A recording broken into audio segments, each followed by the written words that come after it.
இன்னைக்கு என்ன சமையல்னு பார்க்கலாமா? பார்க்கலாம் வாப்பா.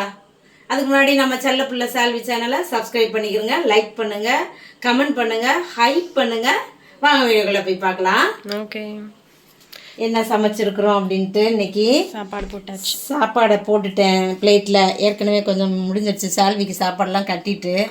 அப்புறம் நாங்கள் வந்து திடீர்னு ஒரு கெஸ்ட்டு வந்தாங்க, மட்டன் குழம்பு வச்சு கொடுக்கணும்னு கேட்டாங்க.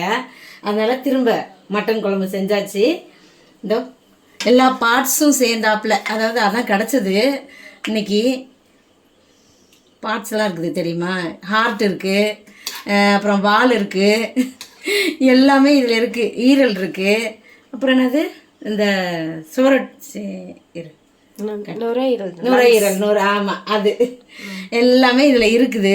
நல்லாயிருக்கும் இந்த பார்ட்ஸ்லாம். நான் குழம்பு சூப்பராக வச்சுருக்கேன். அம்மா குழம்பு ஊற்றிக்கலாமா? அருமையான மட்டன் குழம்பு.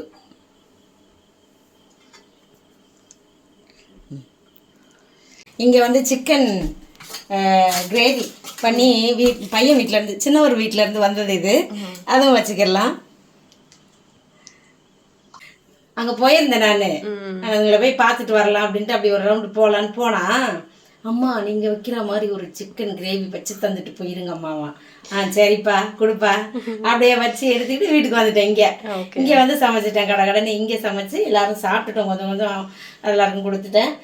இது நான் இப்போ அவங்களாம் சாப்பிட்டாங்க, நான் தான் இப்போ சாப்பிட போகிறேன். சரியா? அதில் அப்புறம் எக்ஸ்ட்ரா என்ன இருக்குது? தயிர் இருக்குது, அப்புறம் தேவையானது ரசம் இருக்குது, அப்புறம் துவையல் அரைச்சிருக்கிறேன் அம்மா, கொத்தமல்லி துவையல். இன்னைக்கு தாளிப்புலாம் கொடுக்கல நான். அப்படியே எண்ணெய் ஊற்றாமல் நம்ம இப்படியும் சாப்பிட்டுக்கலாம், நல்லாயிருக்கும். இந்த மட்டன் குழம்புல துவையெல்லாம் வச்சு சாப்பிட்டா சூப்பராக இருக்கும். அதனால தான் சரி அதையும் அரைச்சிட்டேன். இதான் இன்னைக்கு நம்ம வீட்டில் எல்லா சமையலும் செஞ்சு முடிச்சாச்சு. நம்ம இதை இப்போ சாப்பிட்ருவோம். எங்கள் வீட்டில் இதான்ப்பா சமையல். உங்கள் வீட்டிலலாம் என்ன சமையல்னு கமெண்ட்டில் சொல்லுங்கள். நம்ம அடுத்த வீடியோவில் பார்க்கலாம். பாய்.